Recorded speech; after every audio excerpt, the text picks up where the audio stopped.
monetizing digital services since 2004, boosting the entertainment industry by making digital content accessible for everyone. AWG, where innovation meets monetization. Welcome to the Human Capital Innovations Podcast. We're your source for personal, professional, and organizational growth and development, where we share original research, explore industry trends, and interview executives and thought leaders from across the globe. We hope you join us often for practitioner-oriented content around all things related to leadership, HR, talent management, organizational development, and change management. Maximize your personal and organizational potential with Human Capital Innovations Podcast.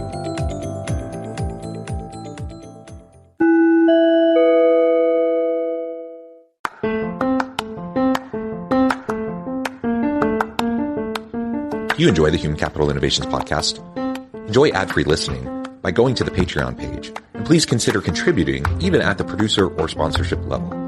And please leave a review. Thank you for your support.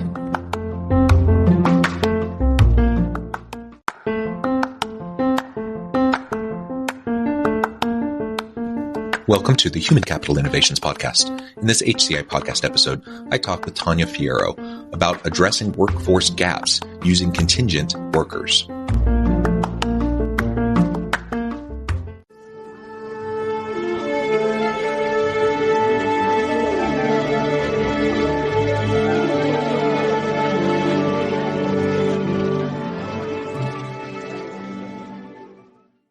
Tania Fiero, welcome to the Human Capital Innovations Podcast.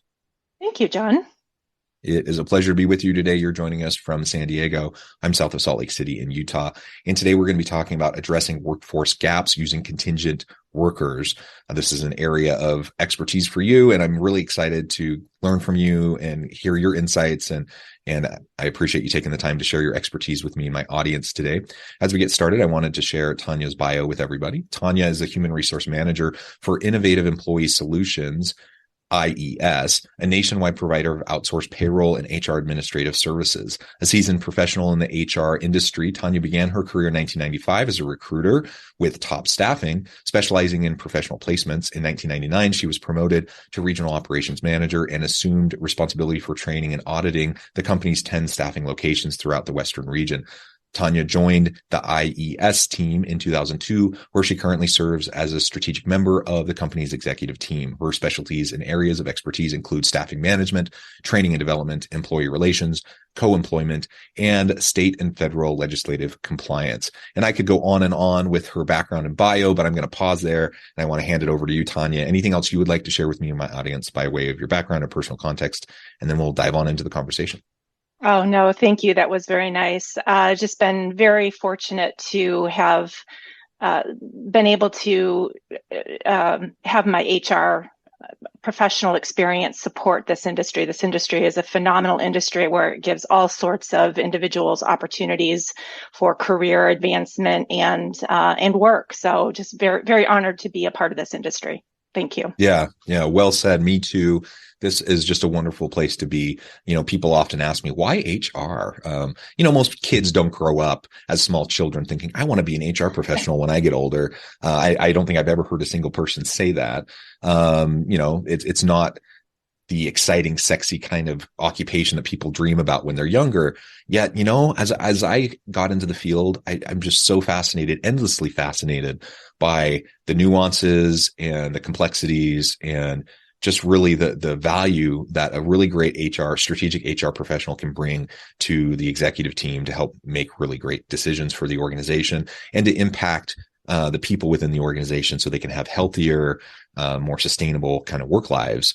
So I think that's a very meaningful thing. I love the variety in the HR field, just all the different things you get to dabble in and to do.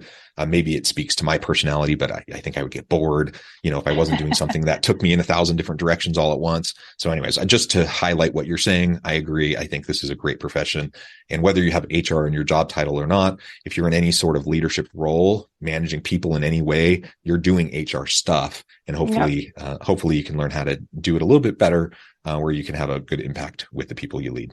Yeah, it's funny you say that because when I was a kid, I thought I was going to be a teacher when I grew up. And so I am a teacher in a different way, right? I train others how to be successful with their career and help provide them with career options. So it's very similar to being a teacher, right?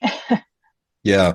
Well, and longtime listeners of the podcast, you'll know from time to time I'll mention things about my upbringing or whatever. And I'm kind of the oddball in my family. I come from a large family of 8 children, and my parents, as well as most of my siblings, are social workers, counselors, and teachers and educators, right? Special ed, etc., right? All of those things. And then there's me. I'm the kind of the odd guy that does HR. But I often tell them, it's kind of the same skill set. It's just applied in a different setting, right? You're That's doing a right. lot of the same types of things. So That's right. That's right. well, Funny. good. Thank you for a little bit of that background. Now let's dive on in and talk about the main topic for today, which is contingent workers and utilizing contingent workers to address workforce gaps. We know in the current economy, this really isn't even new, but we know it's gotten more and more challenging over the last couple of decades, and particularly over the last couple of years. We have skills gaps in the workforce, so any STEM field, but even healthcare, hospitality, like there's all these different fields where we have huge labor shortages, where we have huge skills gaps. It's only exacerbated by baby boomers retiring in mass. I don't know, something like 75 million new baby boomers retiring or eligible to retire yearly. And so how are we dealing with this labor shortage? How are we dealing with these skills gaps? And how can companies navigate this when it's hard to attract and retain good people, especially in the age of people wanting flexibility and remote work options and quiet quitting, et cetera, et cetera. Let's talk a little bit about how you can utilize contingent workers to help companies fill these skills gaps that you might be facing. Yeah, you think about how our industry, right, the staffing industry, the contingent workforce industry started when our organization was founded almost 50 years ago. It was the Girl Friday, right? It was when a secretary was out sick on a Friday, or there was a vacation fill. It was basically only for that purpose. But today's companies are using contingent workers to be much more strategic. They're highly educated and experienced professionals. In fact, I saw a survey, just a recent survey by the BLS, who it stated that 44% of contingent workers have a bachelor's degree, whereas 41% of traditional workers do. And I found that really fascinating. Just to highlight that statistic, what you were sharing about the bachelor's degree, it just illustrates how the nature of contingent work has shifted over time, right? Because it used to be very much the opposite. Like you would have people who were in career, kind of the quote unquote corporate gig, stable career kind of outlook in how they are working, that they would have often more education. Then you had contingent workers that often were kind of on the periphery of the labor market, who would kind of be plugged in, like you said, in these particular niche kind of situations. That is kind of out the window. Like that's not the environment today. And we have highly specialized contingent workers who are part of the gig economy, who have bachelor's degrees, master's, doctorates, who do all sorts of extra work, sometimes in addition to their corporate gig, and they do extra stuff on the side. Anyways, I just wanted to highlight that. Yeah, no, it's a good point. Companies utilize contingent workers for a lot of different reasons, right? One being they want to innovate new products, new services. So you think about the traditional means for gaining knowledge in an organization. There's training the talent, right? You have your traditional workforce. Well, training them could take years, really, especially for some of these more specialized careers. You could buy the talent, and we know how that's been going during the Great Resignation. Companies are just outbidding each other, and it's great for the workers to be getting higher salaries, but it's really starting to pinch the budgets of companies, right? And plus, you've got the recruiting time, the onboarding time, and not only that, but the risk that once the worker's on board, they'll quit after 6 months. So you've got that turnover risk. So, and then the other option is to, what I say, borrow the talent. And that's where the contingent workforce comes in. A great example of this is research and development. Scientists are hard to recruit for right now. So companies have been basically outsourcing the research and development of their own products, which is, again, so far from the Girl Friday, right? And what that, engaging or borrowing that talent looks like is, you can engage a consultant, you can hire a temporary employee, or, as I mentioned, outsourcing the whole function to a developer or a research facility. That's one way that companies are strategically using contingent workers.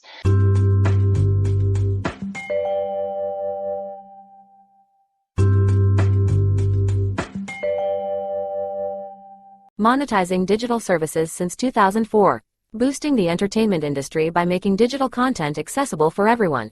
AWG. Where innovation meets monetization. Another way is when companies want to enter into a new market. I can speak from personal experience on this. We wanted to enter into a new service offering and a new location for our services. And so we engaged a consultant that we met through an industry professional association. And, she came on board. She immediately had the expertise. There was none of that, onboarding and training time for her. She immediately was out of the gate, right? And she trained our inexperienced staff on all that we needed to do to pull the service offering together, how to service our clients, how to launch it from a sales perspective, how to price the product.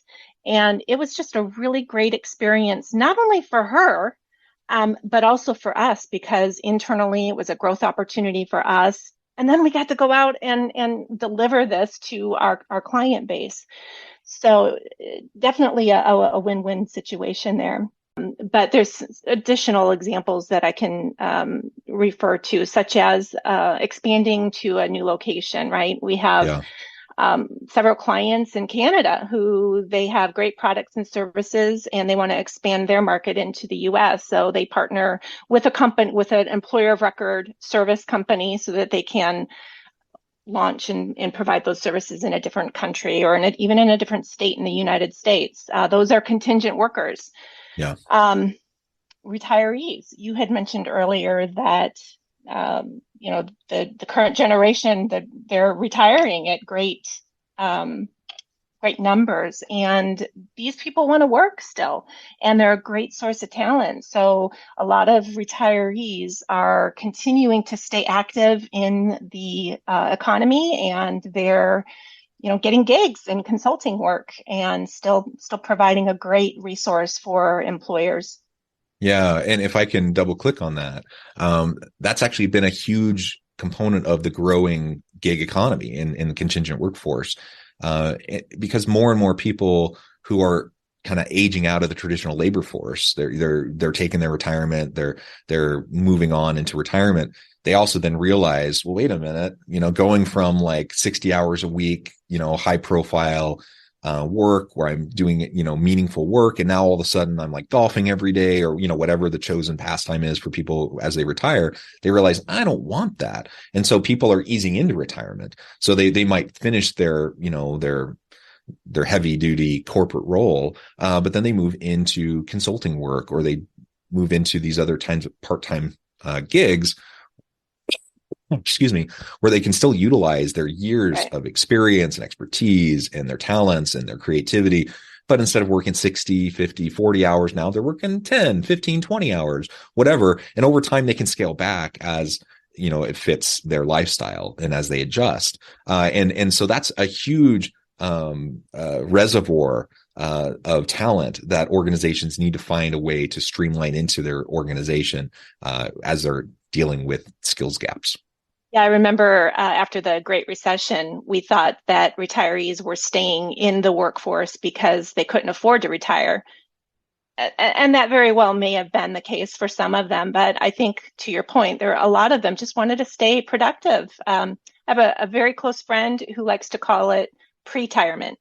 I'm way off from that. I'm 43. I have a lot of years ahead of me. but I contemplate, what will that look like? And I have friends and I have some in-laws and siblings, people who dream about early retirement. And I think about it, I'm like, I don't know. Like, I don't think I would do well retired. So, if I'm physically, mentally able, I can see right now, as I sit here today, I could see myself, working into my 70s and beyond, maybe at a reduced rate over time. But, I don't see myself certainly not retiring early. I can't see myself at 65 saying, I'm done and I'm just going to, do other retiree type of stuff for the rest of my life. I just don't see that. I don't see that in me. And I know there's lots of people that feel the same way. Yeah. So companies who are, using the contingent workforce strategically see that, and they're keeping in touch with their retirees and with the contingent workers that have worked for them over the course of, the last 20 years. They've figured out a system to continuously communicate with those contingent workers, keep them engaged, and be able to tap into their skills and competencies when they need it. Other companies are utilizing the contingent workforce for what you can call silver medalists, right? So you have an open requisition, and the TA department, they find the top candidate for that role. It doesn't mean that the people who interviewed for it and came in second and third aren't great as well. And so organizations who have figured out this strategic way of using contingent workforce are staying in touch with those candidates as well, and utilizing them on a either contingent basis or maybe for their next direct hire position. But they figured this out. They have databases that keep this moving and are communicating to them in a way that is keeping them engaged with that organization.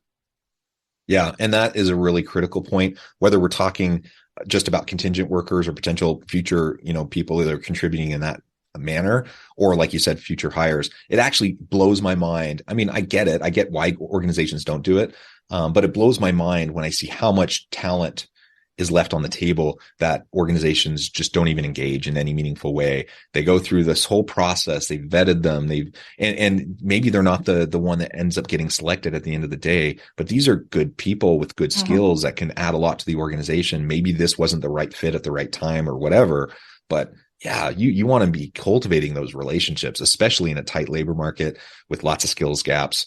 Man, you don't want to be leaving all of that talent on the table. Make sure that you're fostering those relationships. That's a little bit of a periphery note to this broader conversation we're having right now, but it's a really important one to hone in on. So where do you see things going in 2023? We've talked about the trajectory, more and more contingent workers. Where do you see things going this year and in the coming years? Well, there's a lot of data out there, right? A recent McKinsey survey said that 80% of executives had planned to use more contingent workers after the pandemic than before. So I think that, a lot of executives figured out during the pandemic that having the flexibility of expanding and contracting as the business needed was very helpful.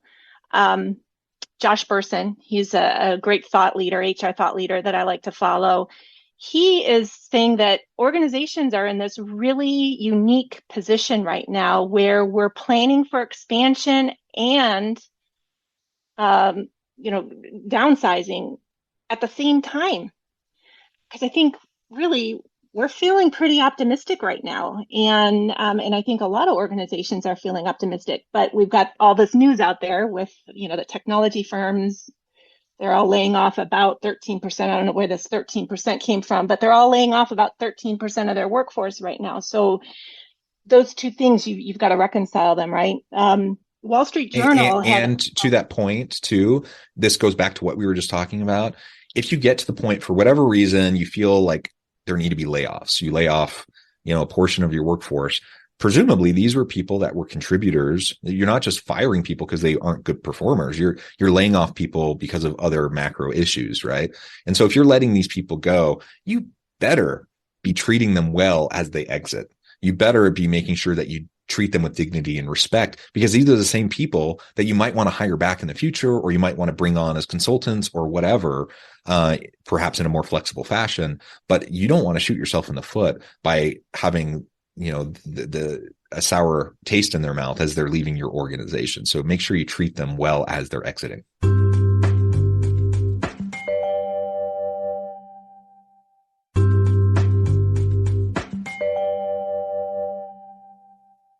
The thing is, with all of the different data that's out there, what I'm reading is mid-sized companies are feeling optimistic. Larger companies, they've already instituted hiring freezes.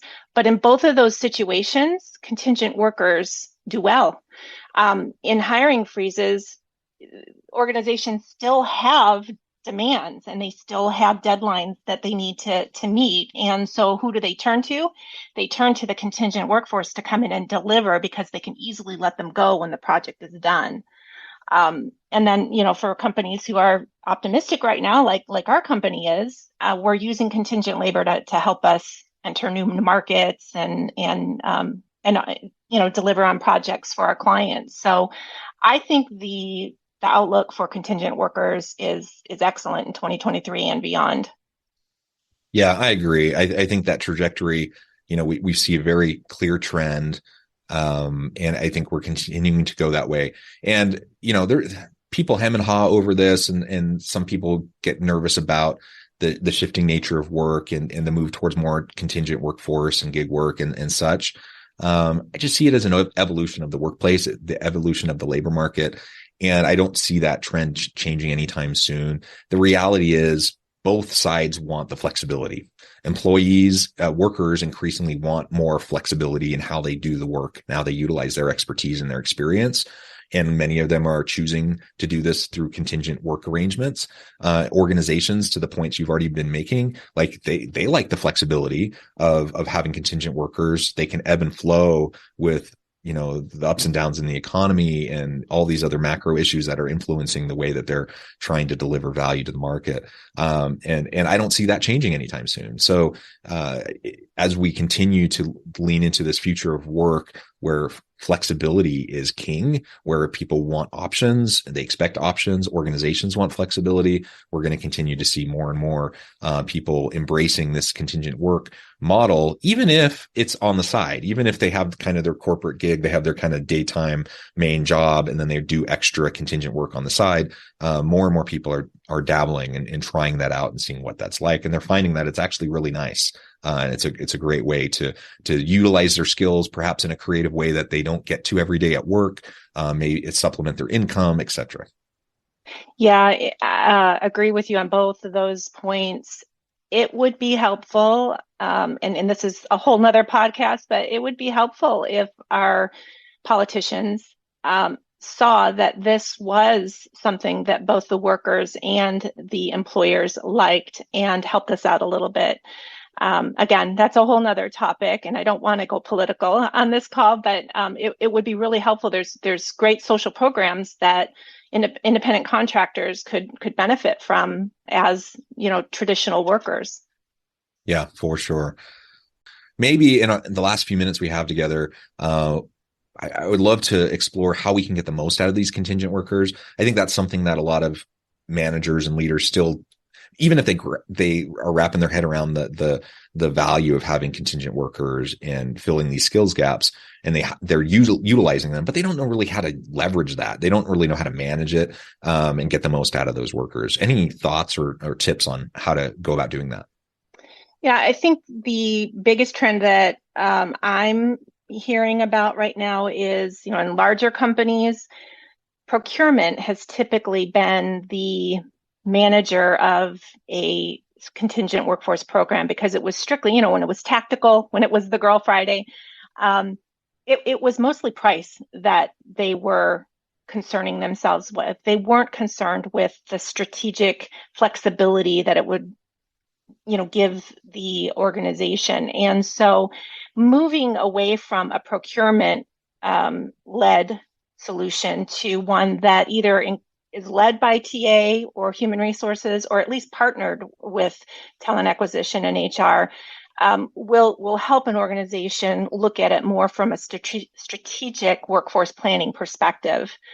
That would be my top recommendation. You know, at Dolby, I was just reading an article. They have a management professional there. He's titled the Elastic Talent Manager, which is great because if you hear him talk, he's talking about the elasticity of this contingent workforce, right? So he is the strategic leader for how Dolby is taking advantage of, the contingent workforce. The second thing is recruit for contingent talent. Don't just assume that they'll always be there. Recruit for them, to the point that we were talking about earlier.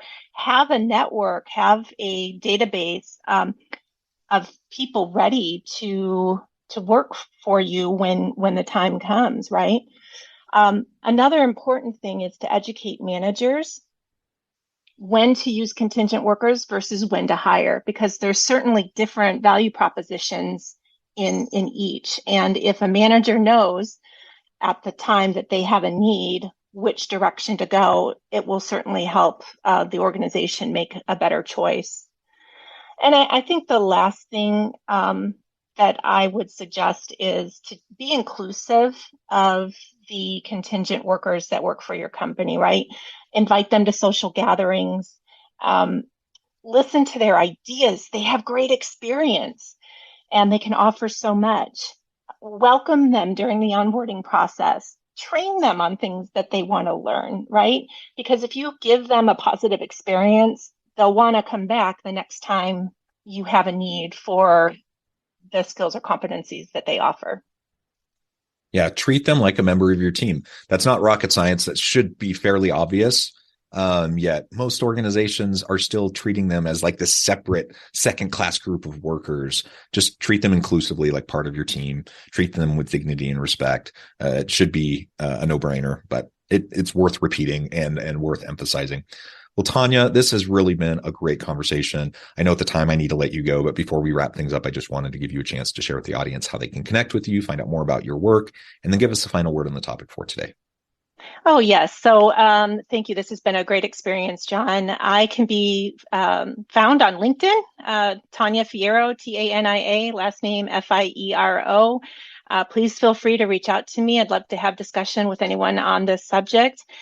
And, again, I'm very lucky to be practicing human resources in the contingent workforce industry. We provide so much value to workers, to talent, and to organizations. Thanks for having me on, John. It has been a pleasure. I really encourage the audience to reach out, get connected, find out more about what Tania and her team can do for you. And as always, I hope everyone can stay healthy and safe, that you can find meaning and purpose at work each and every day. And I hope you all have a great week.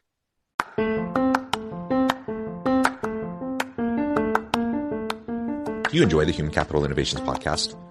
Enjoy ad-free listening by going to the Patreon page. And please consider contributing even at the producer or sponsorship level. And please leave a review. Thank you for your support.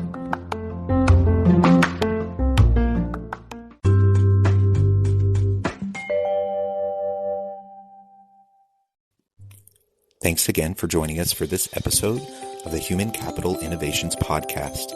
I hope you stay healthy and safe and that you have a great week.